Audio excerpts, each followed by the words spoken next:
Sesungguhnya aparatur desa itulah yang paling korup yang ada selama ini. Sebanyak 591 korupsi dana desa yang melibatkan 640 terdakwa sangat mungkin terjadi di desa-desa di seluruh Kabupaten Indramayu. Semua kades Kabupaten Indramayu harus diaudit, banyak dana desa yang diselewengkan. Kepala desa, aparatur desanya juga sangat mungkin diduga menggelapkan uang pendaftaran PTSL. Pemerintahan desa cenderung melakukan hal-hal koruptif.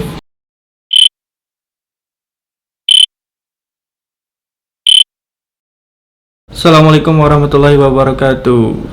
Pada hari pertama puasa ini, di segmen opini Rayang kali ini, kita akan ngebahas mengenai praktek yang paling korup yang dilakukan oleh aparatur desa. Dan sebelum membahas itu lebih lanjut, saya ingin mengucapkan selamat menunaikan ibadah puasa di Ramadan 1446 Hijriah atau tahun 2025 di awal bulan Maret ini.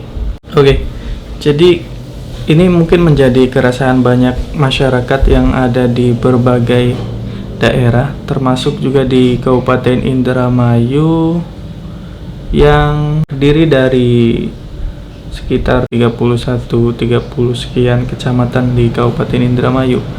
Dan saya membaca sekilas bahwa sesungguhnya aparatur desa itulah yang paling korup yang ada selama ini.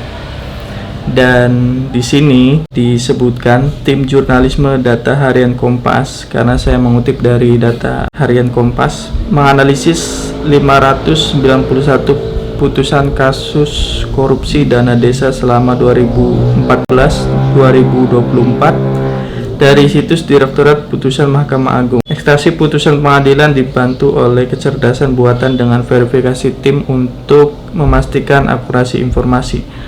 Hasil analisisnya, sebanyak 591 korupsi dana desa yang melibatkan 640 terdakwa ini menyebabkan kerugian negara 598,13 miliar rupiah. Nilai ini setara dengan dana desa untuk 744 desa jika masing-masing menerima 800 juta. Coba bayangkan jika dirata-ratakan dari kerugian negara 598,13 miliar itu bisa mencukupi untuk 744 desa dari masing-masing 800 juta rupiah. Dan tentunya jika desa itu tertinggal dan agak sedikit jauh dari pembangunan, itu bisa jadi dana desa yang diterimanya itu jauh lebih banyak lagi. Nah, ini kita sudah menangkap sinyal dari pada masyarakat yang menginginkan Kepala Desa Drunten Wetan, Kecamatan Gabus Wetan itu untuk dipecat. Ya, pada tanggal 26 Februari 2025 yang belum lama ini, di Desa Drunten Wetan masyarakatnya menginginkan bahwa Kepala Desa Abdul Malik itu untuk dipecat. Dan beberapa tuntutannya diantaranya yaitu selain pemecatan juga ada soal dugaan penggelapan biaya pendaftaran tanah PTSL, kemudian anggaran dana desa yang kurang transparan, tanah bengkok yang tidak kunjung dikembalikan, kemudian soal badan usaha milik desanya itu. Dan saya kira hal tersebut bisa saja sangat mungkin terjadi di desa-desa di seluruh Kabupaten Indramayu, namun belum sampai melakukan seperti apa yang dilakukan oleh masyarakat Drunten Wetan, Kecamatan Gabus Wetan, Kabupaten Indramayu. Dan ya, saya juga seringkali mendapatkan komentar yang masuk di YouTube saya. Ini saya bacakan ya. KB beresi dana desa lan BUMDes di desa sekabe Dermayu terutama Kecamatan Junti Nyuat. Kemudian semua kades Kabupaten Indramayu harus diaudit, banyak dana desa yang diselewengkan. Jadi sebetulnya kerasahan masyarakat itu sudah mulai tumbuh seiring dengan perkembangan media informasi yang semakin luas, apalagi tagline daripada Bupati dan Wakil Bupati terpilih periode 2024 25/2030 yang beberes dermayu itu. Ya karena dengan sederhana kita bisa menganalisa bahwa pembangunan di daerah setempat itu tidak ada, dan ya patut dipertanyakan dengan anggaran dana desa yang digelontorkan oleh pemerintah pusat. Yaitu tadi, kalau kita menyinggung soal PTSL, ya bukan hanya, saya sangat yakin bukan hanya terjadi di Desa Drunten Wetan, Kecamatan Gabus Wetan. Itu saya yakin mayoritas dari kepala desa, aparatur desanya juga sangat mungkin diduga menggelapkan uang pendaftaran PTSL. Ya belum lagi persoalan-persoalan yang lainnya kan. Sehingga ya nggak aneh sebetulnya, sebelum daripada aksi nyata yang dilakukan oleh masyarakat Drunten Wetan itu sudah ada desakan dari masyarakat untuk Bupati dan Wakil Bupati itu melakukan audit terhadap kepala desa seluruh Kabupaten Indramayu. Apalagi mereka semakin hari itu semakin tidak merasakan manfaat dari pembangunan yang ada di desanya. Nah, itu yang menimbulkan tanda tanya. Saya rasa ada faktor di mana masyarakat itu belum concern atau belum maksimal dalam melakukan pengawasan penyelenggaraan pemerintahan desa di setiap desa masing-masingnya. Yang terjadi sehingga pemerintahan desa cenderung melakukan hal-hal koruptif, dan Harian Kompas ini sudah merilis begitu banyaknya nih. Ini kan yang sudah mendapatkan putusan yang sudah diproses di Mahkamah Agung. Maksudnya yang sudah dipublikasi di putusan Mahkamah Agung. Kita belum tahu sampai saat ini kan masih tetap berproses nih.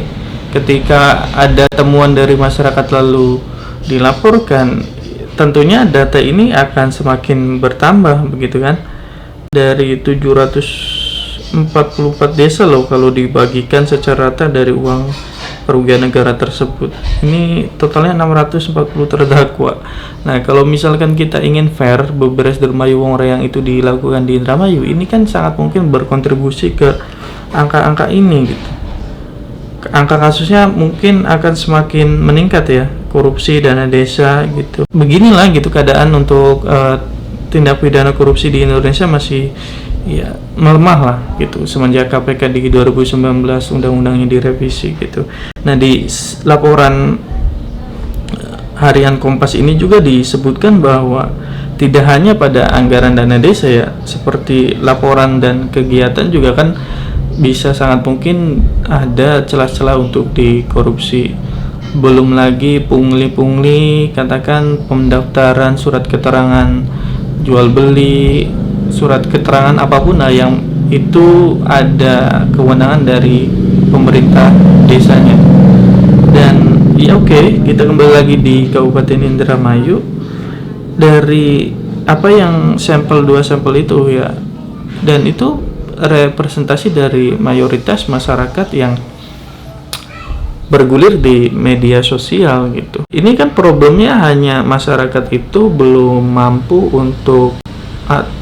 dan belum mempunyai keberanian dan belum kompak ya untuk melakukan aksi-aksi protes ke balai desa untuk menuntut pembangunan, transparansi penggunaan dana desa, kemudian penggelapan uang pendaftaran PTSL, kemudian manajemen di badan usaha desanya gitu.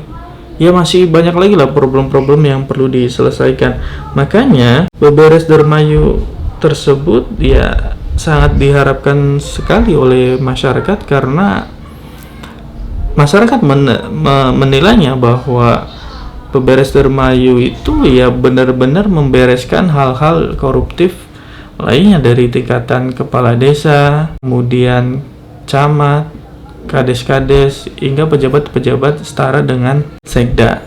Nah, ini menjadi hal yang menarik kita nantikan ya perkembangan tersebut, karena ya pasti masyarakat akan meledak ketika momentumnya itu pas dengan apa yang dia rasakan. Nah, saya mengatakan bahwa pergerakan di Desa Drunten Wetan, Kecamatan Gabus Wetan itu bisa menjadi sinyal awal bahwa perlawanan rakyat itu semakin nyata dan semakin masif akan muncul di berbagai desa-desa di Kabupaten Indramayu. Ya, makanya pemerintahan ini perlu melihat persoalan lebih jauh, lebih mendalam lagi mengenai persoalan-persoalan problem-problem yang ada di masyarakat, sehingga kita bisa mengatas kemiskinan, kemudian stunting dan pengangguran, sehingga 100 hari kerja Bupati dan Wakil Bupati Indramayu itu begitu cepat terasa di kalangan masyarakat gitu. Jangan sampai ini hanya bualan ataupun omongan politik. Mungkin kalian punya preferensi sendiri terkait dengan persoalan-persoalan, silakan tuliskan di kolom komentar. Terima kasih sudah menonton menyaksikan video ini. Wassalamualaikum warahmatullahi wabarakatuh.